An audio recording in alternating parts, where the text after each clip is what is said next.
뭔가 좀 어둡네, 이상하게.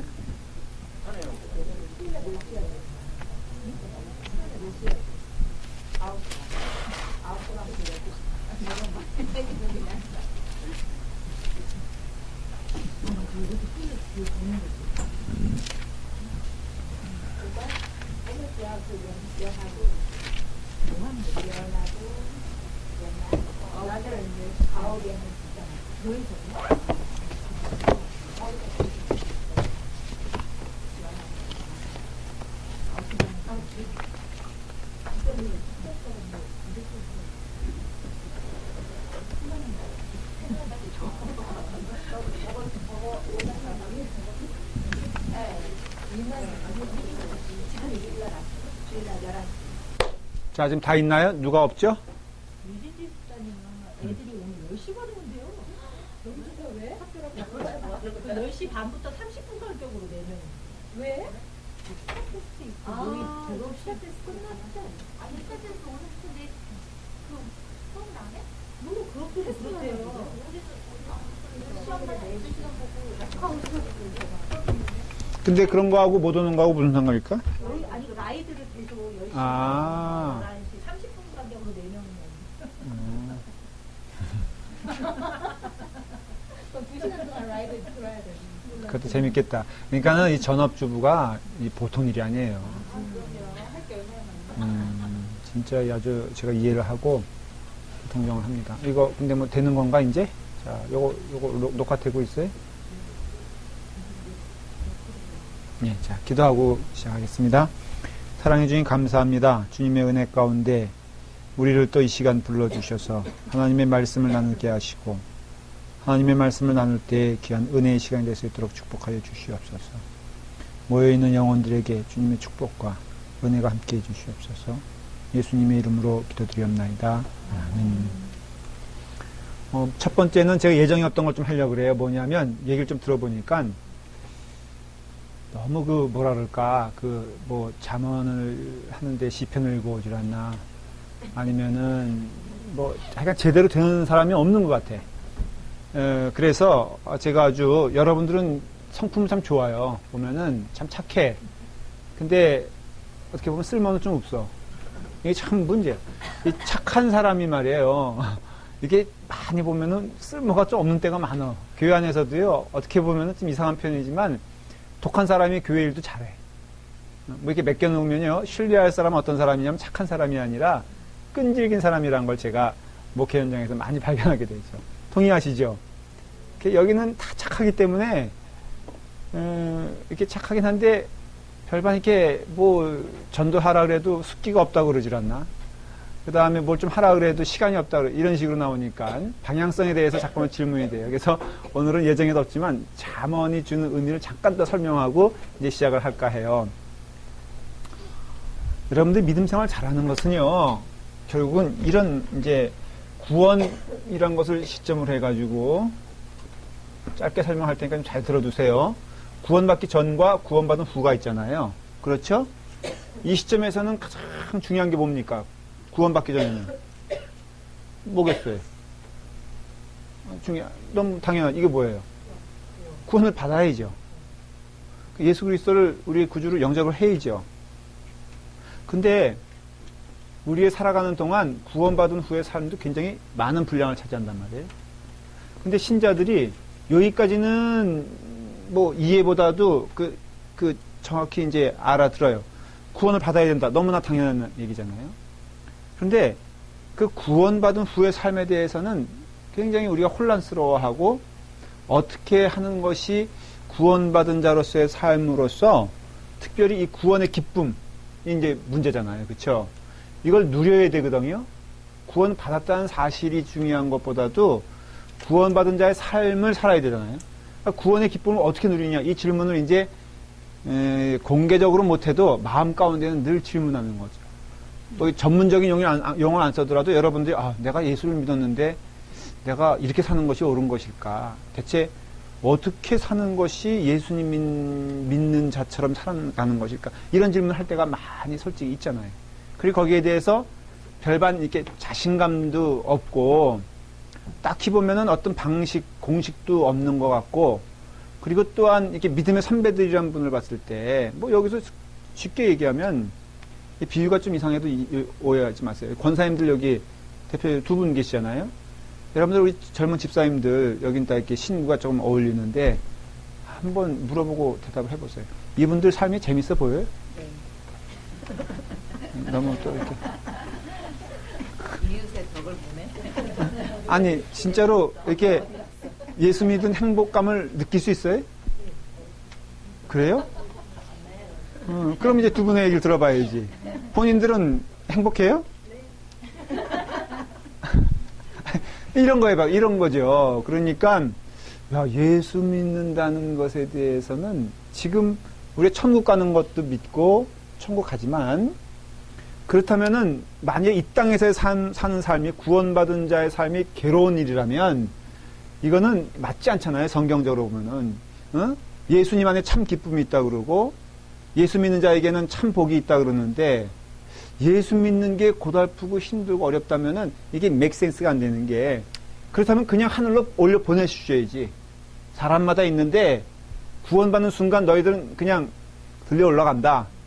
그래서 여기서 뭐 예를 들어서 망나니가 교회 와가지고 정말 은혜를 받았다는 순간 그냥 올려보내면은 피차이 좋잖아요. 뭐 그 사람에게도 나쁜 건 좋죠 오히려. 여러분들 천국의 어떤 그런 기쁨을 누리지 못해서 그렇지 보지 못해서 그렇지 그거를 알기만 하면은 그 누구나 가고 싶어 한다고 하잖아요.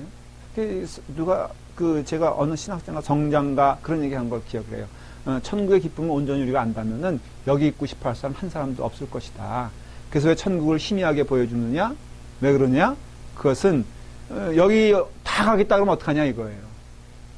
근데 그 말이 정말로 이해가 되는 게 우리는 늘 새로운 것에 대해서 경험할 때마다 이런 세상이 있었나 이런 거 지금 누구죠? 예은이가 누구 딸이죠? 예은이가 있는데 주영이가 예은을 좋아한다 그러더라고. 내가 깜짝 놀랐어요. 그냥 저는 이렇게 웃는 얘기, 그러니까 그냥 지나간 얘기로 주영아서 우리 교회에서 좋은 애 있냐 그랬더니 있다는 거예요. 그래서 누구냐 그랬더니 얘가 갑자기 얼굴이 이게 진지해지면서 자기는 예은이가 언니야? 누나야? 예은이 누나가 제일 좋다는 거야. 그래서 물어봤지. 혜진이 어떠냐? 진주는 어떠냐 그랬더니 단호하게 이러면서 이제 큰일 났어요 이제. 그랬는데 걔가 기쁨을 안 거예요. 그 새세계에 대한 기쁨을. 그래서 장난감과 있는 것보다 그 예은이 누나랑 있는 게 더 좋다는 안 거죠. 그 전에 그걸 모를 때는 얘는 예은이건 뭐 저은이건 상관없잖아요. 그러니까는 우리의 신앙생활도 이 새로운 기쁨이라는 것이 늘 있어요. 목회자인 저도 목사가 힘드냐?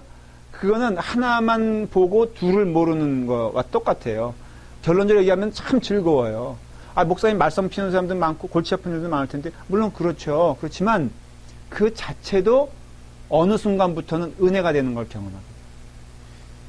이 그늘이 있어야 밝은 게 기뻐지는. 여러분 매일 밝아봐. 그게 기쁨이. 여기서 여러분 캘리포니아에서 맨날 쨍쨍 그럼 깨만 잔뜩 쏟아지고 뭐가 좋겠어. 흐린 날이 있어야 밝은 날이 의미가 있는 거예요. 그렇게 되다 보면요 이 모든 것이 구원받은 자는 그 삶에 있어서 기뻐해야 된다는 것이죠. 기뻐해야 된다. 이게 쉽게 말하면 신앙생활이에요. 어떤 뭐 단편적으로 뭘 봉사한다거나 아니면은 뭐 이렇게 그게 어딜 가야 된다거나 아니면은 내 삶을 뭐 이렇게 드린다거나 하는 것이 신앙생활이라기보다도 정말 신앙생활은 기쁨의 삶이 신앙생활이에요. 그러니까 내가 기뻐해야 돼요. 그러니까 내가 누구와 더불어 함께 갈 때 기쁘냐? 하나님과 더불어 함께 갈 때 기쁜 거예요.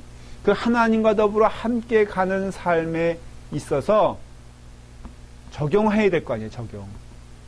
그 지혜가 잠언이라는 것이에요. 철저하게. 그래서 잠언이 굉장히 우리가 이 잠언의 생활 하면은 쉽게 말하면 이걸 성화의 생활이라는 거예요. 그래서 거룩할 성자 있잖아요. 이 성화는요, 우리가 생각하는 그런 어떤 가운 입으면은 성화가 되고 뭐 이런 것이 아니라 성화의 삶은 구원받은 자가 구원의 기쁨을 존속시키면서 오히려 더 융성해지고 풍성해지면서 살아가는 것. 그래서 예수님을 처음 만날 때 그때 기쁜 뿐 아니라 그 이후의 삶은 더 기쁘고 즐겁고 감사해야 되는 그런 삶. 불만이 없죠. 말한 대로 저도 목회 생활 이렇게 하면서요. 하나 진심으로 감사한 건 뭐냐면은 나날이 기뻐지는 것을 더 봐요. 그래서 뭐 맨날 우스갯소리지만 저는 이렇게 보면요. 제가 봐도 나이가 거꾸로 가는 것 같아요.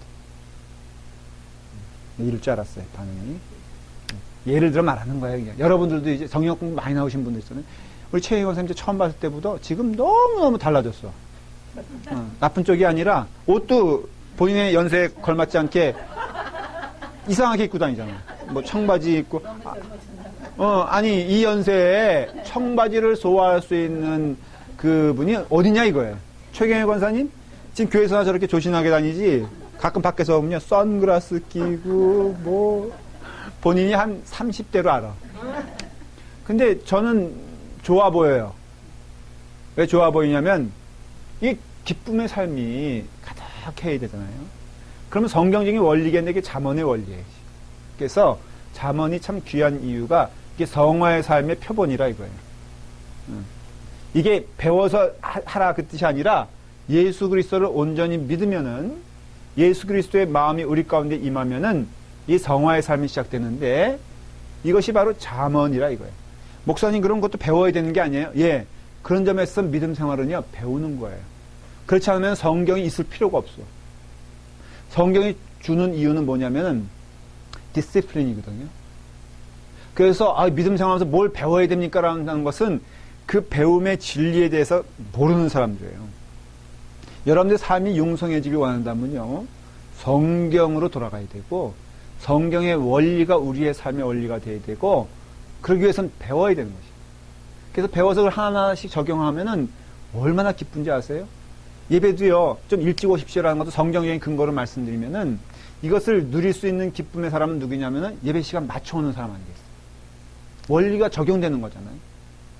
뭐 누굴 거 없어요, 여기. 뭐 이정주 교우님도 보니까 그 우리가 한 10분 지나면 꼭 옵니다 한 분이 이정주 교우님인데 이제 그 말이 없어졌어.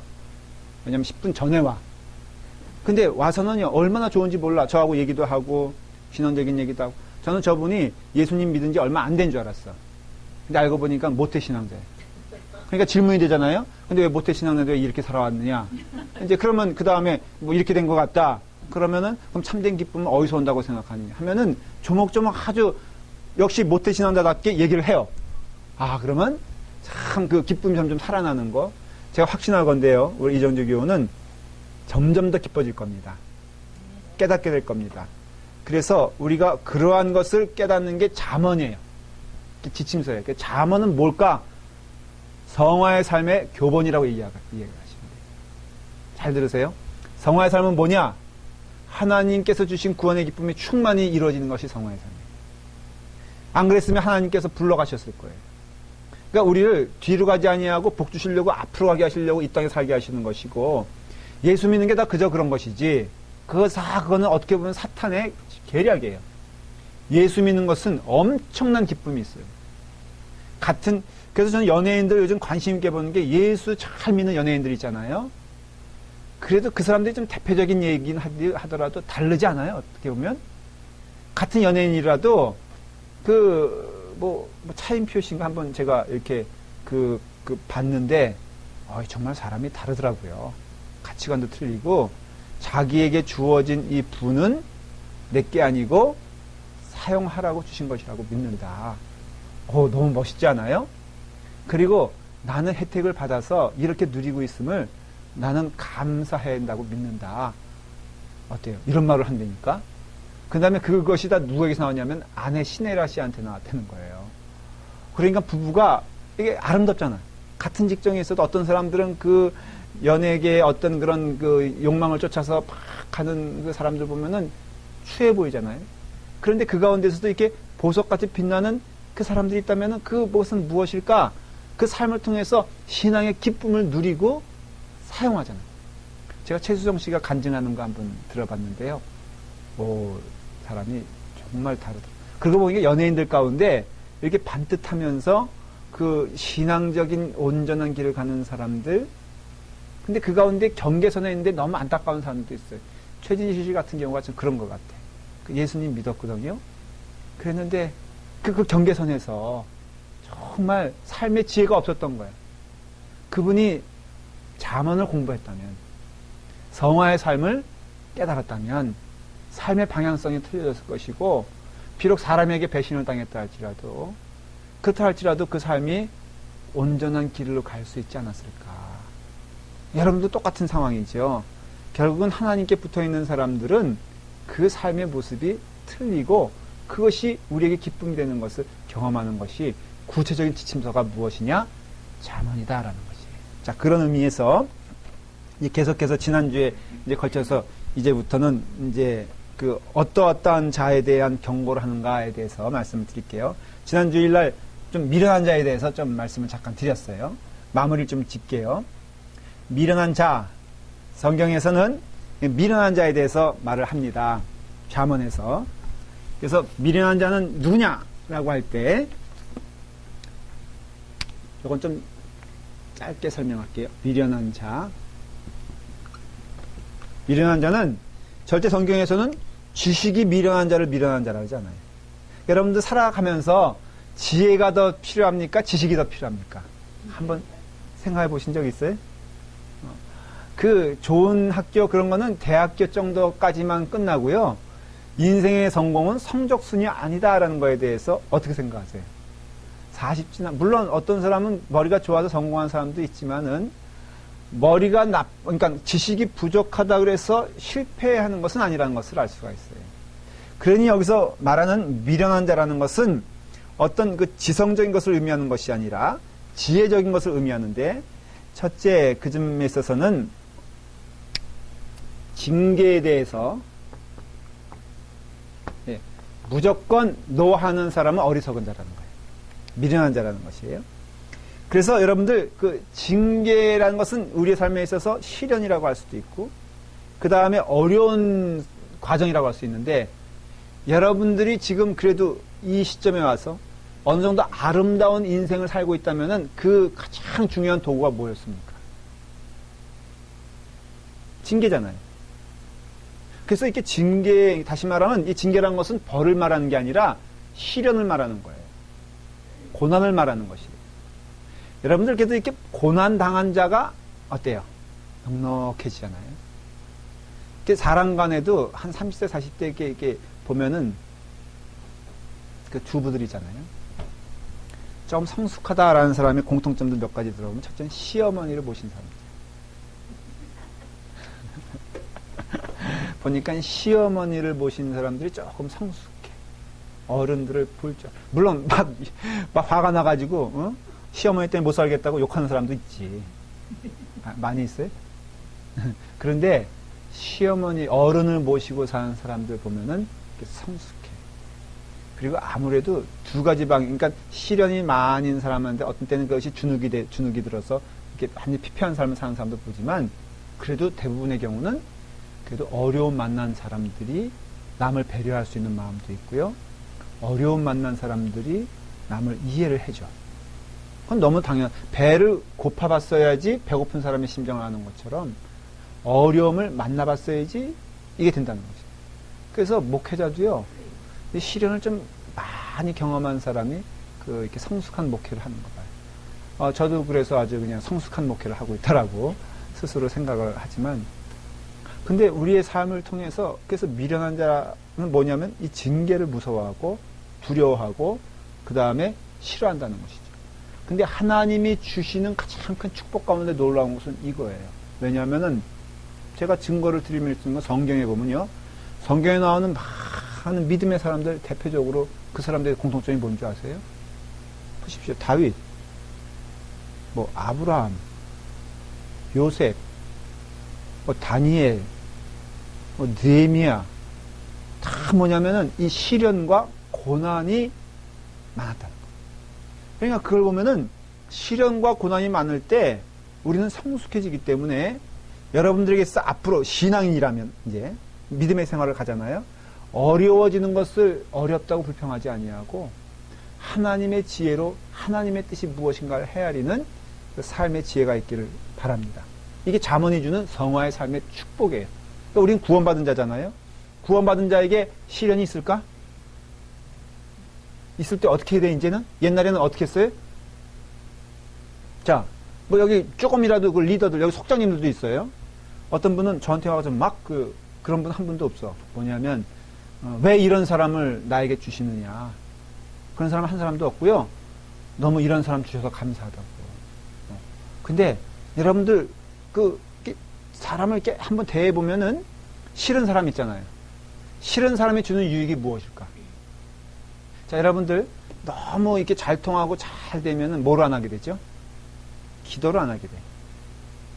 그런데 내게 옆에 시련이 있고 이렇게 난감한 상황과 그 다음에 감당하지 못할 그 사람이 딱 앞에 있으면 뭐 하게 됩니까? 기도하게 되죠. 그러면은 무엇이 유익이냐라는 거에 대해서 우리는 말할 수가 없다는 거예요. 그럼 구원받은 자는 이제 어떻게 살아야 되냐? 그러면 이제 이것이 하나의 학습 효과예요. 이것이 하나님 주시는 그 약속의 그것을 우리가 픽처로 보는 거야. 그러면 이제는 앞으로의 삶을 결정할 수가 있죠. 과거의 삶을 돌아보아. 이해가 되세요? 무슨 얘기인지? 우리는 경험상 하나님의 주시는 축복의 방식을 우리는 알게 돼요. 그리고 시련이라는 것이 결국은 하나님께 주시는 연단이요, 훈련이라는 것을 이해하게 돼. 자, 과거에 그런 경험들을 우리 했어요. 그러면 이제 앞으로 어떤 삶을 살게 돼요? 시련이 올 때 어때? 대답 좀 해봐요. 잠깐만 이렇게 말로 하면 또 괜히 그렇게 할까봐. 자, 우리에게 있어서 부담스러운 사람이 오게 되면 우리는 뭘로 인정해야 돼? 축복으로 인정해야 되는 거예요. 주의자 있지만은 성가대원 가운데 앞으로는 좀 이렇게 부담스러운 사람만 오길 기도하십시오. 얼마나 큰 축복이야. 그렇죠? 그러면은 다 똑같다는 거예요. 동일하다는 거예요. 그러면은 내게 있어서 부담스럽고 어려운 환경이 축복이라는 것을 믿게 되었을 때 우리는 삶의 태도가 틀려지죠. 그전에는 막 울면서 기도하다가 은혜 받았지만 이제는 오히려 내게 파도가 오고 내가 어려움 오는 것조차도 어때요?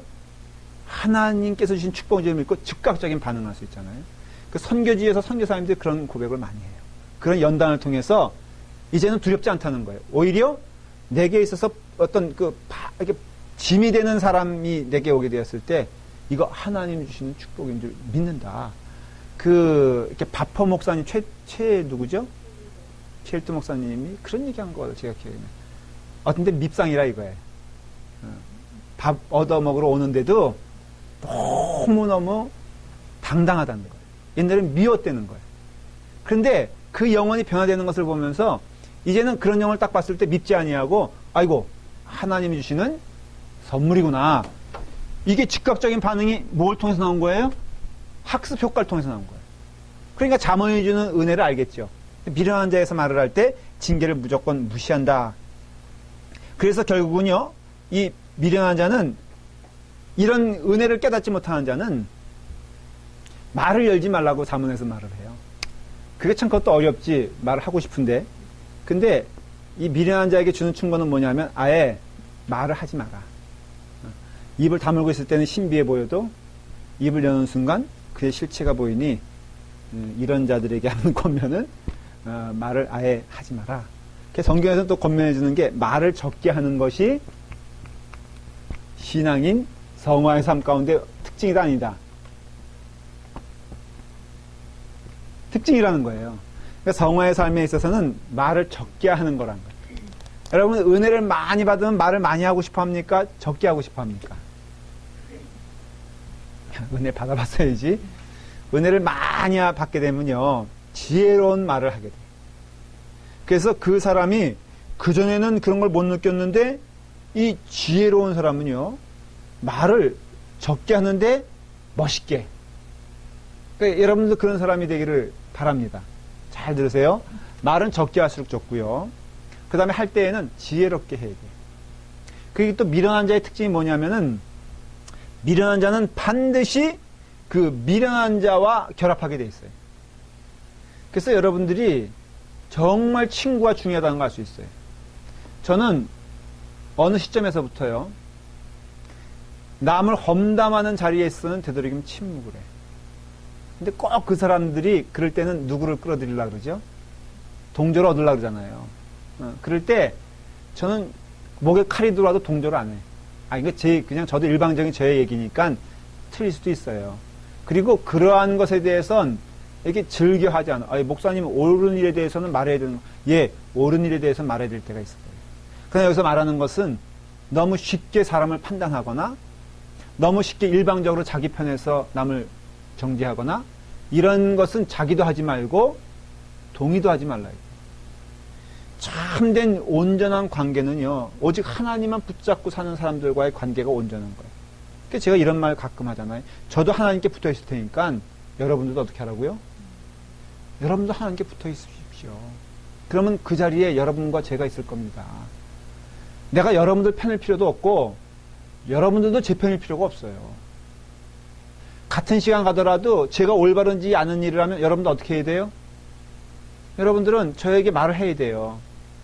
저 또한 여러분들과 아무리 좋은 관계를 맺어도 올바르지 않은 일에 대해서는 오히려 그 올바르지 않은 일에 대해서는 분명히 가르침을 줘야 돼요.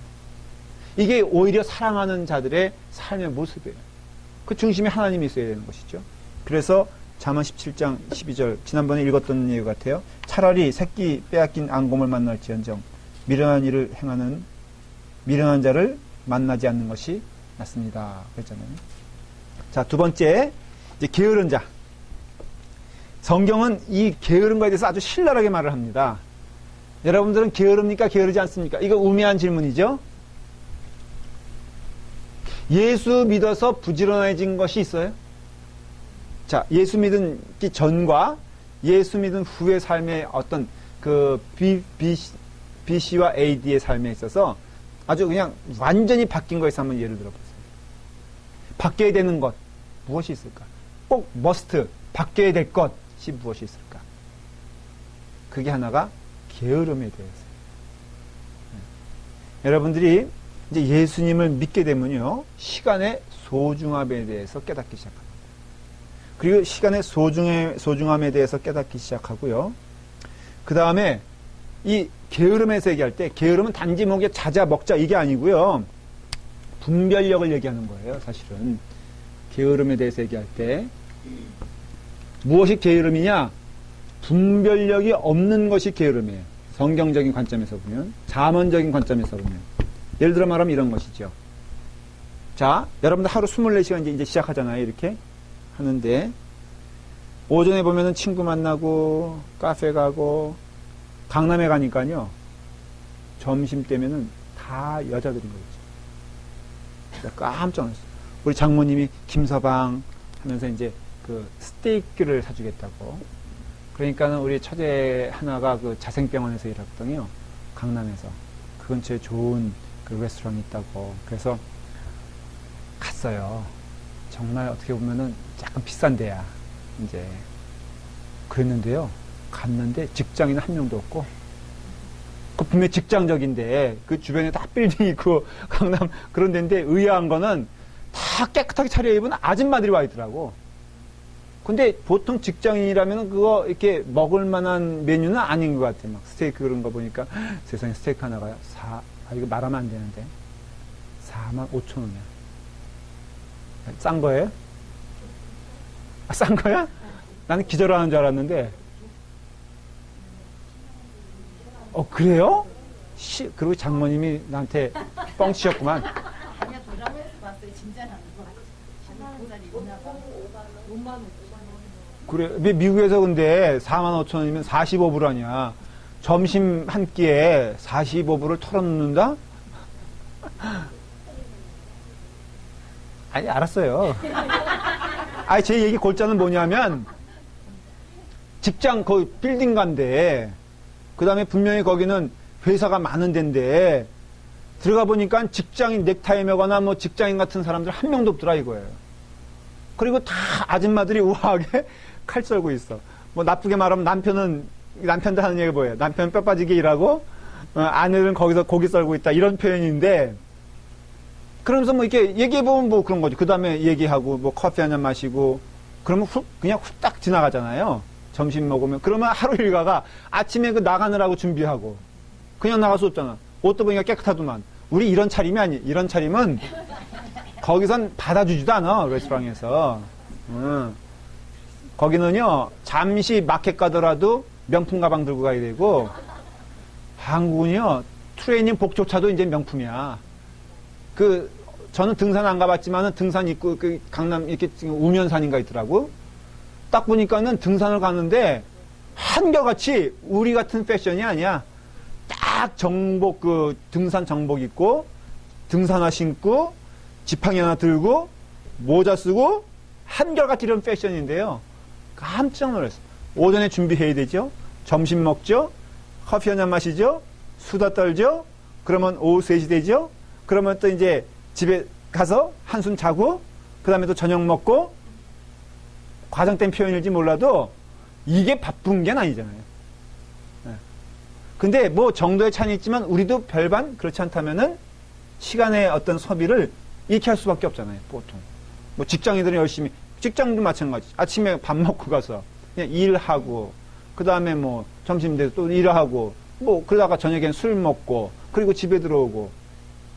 제정신을 가졌으면은 이 삶에 대해서 질문을 하게 될 겁니다.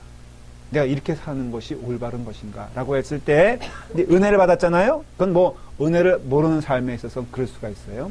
은혜를 받았어요. 아, 은혜 받은 자의 삶의 기쁨은 어디서 오는가? 질문할 수밖에 없잖아요? 게으름의 반대는 뭐예요? 부지런함이에요. 그러니까 내 생활을 이제는 하나님이 기뻐하시는 그 플랜을 따라서, 그 의도를 따라서, 그 가이드를 따라 살아가는 게 은혜의 충만이라 이거예요. 그러니까 여러분들 은혜 충만은요, 단지 기도하는 것만 아니라 그랬잖아요, 제가. 은혜 충만은 하나님의 뜻대로 이 땅에서 살아가는 것이에요. 이 땅에 살아가는 것인데, 잠언이 주는 뜻은 뭐냐면은, 주신 축복 가운데 큰 게 뭐냐면 지혜라는 것이에요. 제가 지난번에도 말했죠. 지혜와 총명이 하나님이 주신 축복의 도구라고 그랬잖아요.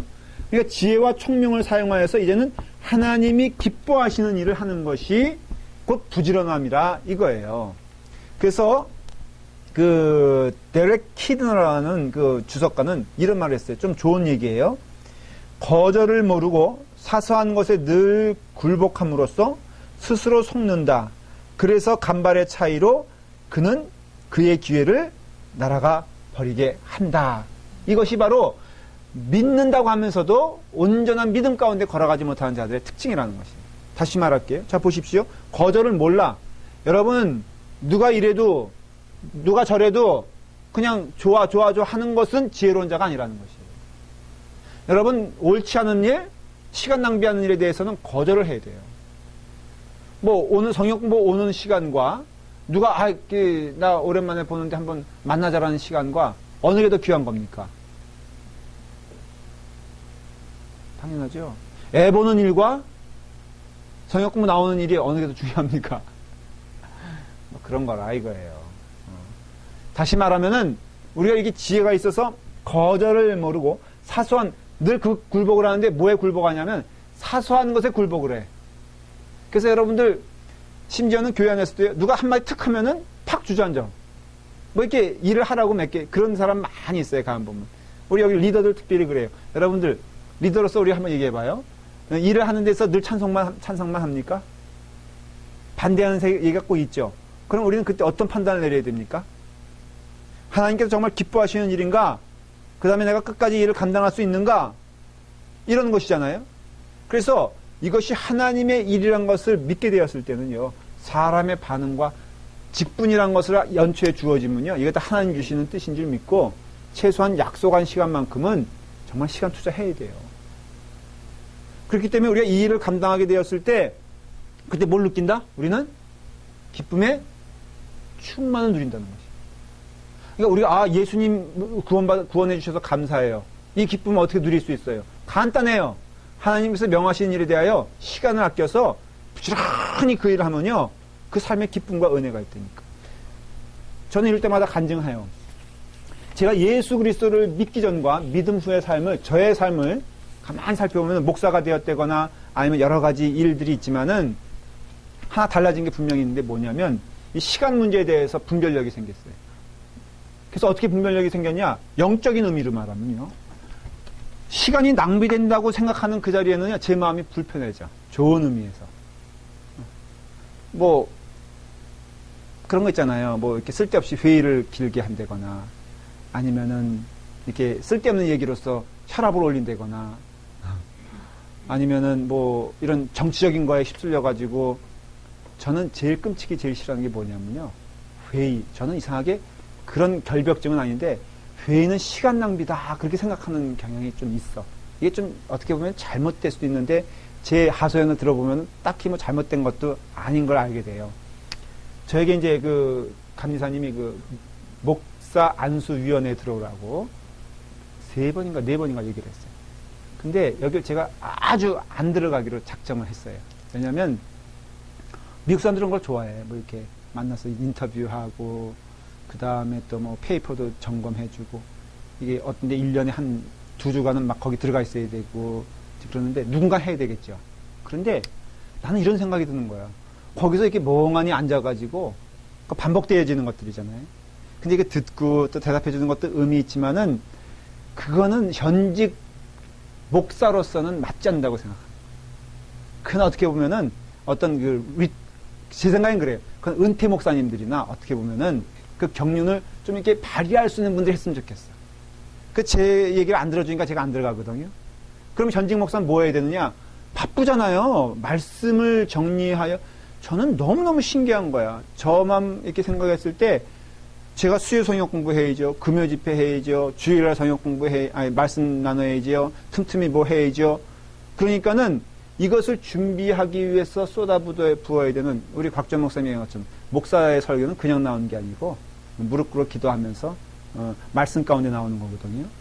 저는 이해가 되질 않는 거예요. 그렇게 바빠가지고 어느 목사님 스케줄 보면 월요일 날도 회의, 화요일도 회의, 수요일도 회의 이런 사람들 많습니다. 근데 이래가지고 그 하나님의 이 보화로운 말씀이 어떻게 이렇게 잘 전달될 수 있을까? 그분의 능력이 아니면요. 저는 질문이에요. 제대로 전달되지 못하고 있고 제대로 전달하지 않고 있구나. 그러면 현직 목사는 어떻게 해야 되느냐? 신방과 설교와 그 가르침에 있어서 그 사명을 깨닫고 이건 저만이 할 수 있는 일이잖아요. 교회 안에서. 누가 대신해 주지 못하는 거잖아요. 그러니까는 저는 그 시간의 분별에 대해서 확실한 기준이 생겼어요. 그래서 내가 할 수 있거든. 내가 책 보는 일. 할 수 있거든. 내가 하나님의 말씀 깨닫는 일이 성도에게도 좋은 일이고 나에게도 기쁜 일이다. 그리고 그와 같이 이렇게 말씀을 이제 쭉 읽고 책을 읽을 때 보면요. 정말 행복해. 여러분 행복하지 않아요? 제가 이건 조금 조심스러운 얘기일 수 있지만 요 화장실을 주중에 사용합니다. 그래서 일부러 이렇게 딱 문을 열고 들어오면요. 문을 다 잠가버려요, 여기를. 그리고선 저기 독서, 저기 가면요. 얼마나 유용한 책도 많은 줄 아세요? 화장실용으로는 완벽하게 준비되어 있어요. 거기 보면은 천체에 대해서 나와 있고요. 강강찬 장군, 그 다음에 정몽주, 그리고 그 다음에 박물관의 역사, 그리고 배 기원, 항공기 어떻게 만드는가, 있죠? 그 분량도 딱 정말 이렇게 집중해서 하면요. 화장실 한 10분, 15분이면 한 권을 읽어요. 너무 행복하지 않아요? 혹시 누가 방해할까봐 문 다 걸어 잠그고, 그 다음에 거기서 다 하면요. 저쪽 화장실은 불안해서 안 되겠어요. 집중하려고 그러면 두들기고. 그래서, 보십시오. 그게 저는 은혜의 결과라고 생각해요. 이유는 제가 은혜 받기 전에는요, 공부 싫어하는 사람이었어요. 책 읽는 거 정말로 싫어하는 사람이었어요. 저는 어떻게 이렇게 변했는지 몰라. 하여간 저는요, 제가 지금 좋아하는 것들에 대하여 전에는 좋아할 생각도 없었고, 진짜로 그런 사람이 아니었어요. 그랬는데, 은혜를 받고 난 다음에 사명을 깨달으니까, 해야 될 일이 이 일이니까. 나를 목사 만들어주신 이유가 있겠지. 그럼 목사는 뭐 해야 되냐? 하나님 말씀 잘 전달하는 게 사명이 아니겠느냐? 그러면 공부해야 되지. 그러니까 결국은 결론적으로는 공부하기 싫어하는 자는 목사 되면 안 돼. 이거 마찬가지예요. 여러분들 삶도 우리가 게으른 거에 있어서 다 할 수는 없어요. 그렇다고 해서 제가 어떤 건 싫어하고 그런 좋아하지. 세상에 어떻게 보면은 노는 거 싫어하는 사람이 어디 있어? 남에게 인정받는 거 싫어하는 사람이 어디 있어? 그리고 이런 기관에 이렇게 가다 보면은 이제 점점 이렇게 그 자리가 중요해져서 좋은 자리 갈 수도 있겠죠. 그렇지만 그거는 하나님의 뜻이 아니고 그건 또 맡겨진 사람이 있을 것이고, 제게 주신 사명은 우리 라팔마 교회에 있어서 하나님 말씀 잘 전하여 말씀대로 교인들이 갈 수 있게끔 이끌어가는 것이 저의 사명이라고 했을 때, 저는 이 사명을 놓친 한 어떤 것을 열심히 해도 열심이 아니라 이거예요. 제가 뭐 군인이 국방을 지키는 게 열심인 것처럼, 회사원이 열심히 일하는 게 열심인 것처럼, 목사는 열심히 말씀 준비하는 게 일하는 것처럼, 성도에게 있어서는 성도의 열심이 있다는 것이. 성도의 열심을 하지 아니하고 다른 거에 바쁜 것을 바쁘다고 말하지 아니하고, 그래서 극단적으로는 26장 14절의 잠언에 문짝이 돌적이를 따라서 도는 것 같이 게으른 자는 침상에 돈다.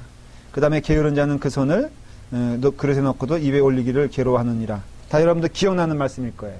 이 말씀은 이렇게 줄을 잘 거놓고선 침상에 좀 써놓으세요. 다시 문짝이 돌적이를 따라서 도는 것 같이 게으른 자는 침상에서 돈다. 그 다음에 게으른 자는 그 손을 그릇에 넣고도 입으로 올리기를 괴로워하느니라. 아예 씹어 주랴? 뭐 이런 식이죠. 그래서 결국은 그러면 게으른 자에 있어서 반대는 뭐냐면 경건의 삶에 부지런해지기로 하는 거예요. 은혜 받는 비결을 얘기해 드릴게요. 잠깐 저를 보세요. 은혜를 받아서 성경 읽는 것도 있지만 영적 법칙에 있어서 성경을 읽어서 은혜 받는 경우도 있어요. 다시 말씀을 드릴게요. 이해가 되셨죠? 은혜를 받아서 뜨거운 마음으로 성경을 읽어서 은혜를 받는 경우도 있지만 내 마음이 차가워지고 갈 데가 없어지고 두려운 마음에 성경을 읽을 때 풍성한 은혜를 경험하는 경우가 많아요. 그리고 어떤 의미에서는 후자인 하나님 말씀 읽을 때 내 마음이 풍성해지는 것이 진리예요. 그래서 여러분들이 이제 그 영적 원리를 깨닫게 되면요, 때를 얻든지 못 얻든지, 환경이 도움을 주든지 도와주지 않든지, 하나님 말씀을 기초로 하여 그 말씀 가운데 은혜를 받고자 하면은 반드시 하나님은 약속한 대로 은혜를 주시는데, 이게 시간을 아끼는 자예요. 그래서 여러분들 그 말씀을 이제 약속을 믿고 방법은 많이 생각해 보세요. 우리 뭐 이정주 교우님은 이렇게 이제 타이프를 친다면서요. 그러니까 좀 은혜가 더 깊이 된다면서요. 어떤 분들은 이게 오디오로 듣는 분들이더라고요. 어떤 분들은 뭐 그것을 이렇게 짜투리 시간이라도 성경 읽을 시간이 없어요. 그건 거짓말이에요. 운전해 가면서도 오디오는 들을 수가 있어요. 굉장히 도움이 됩니다.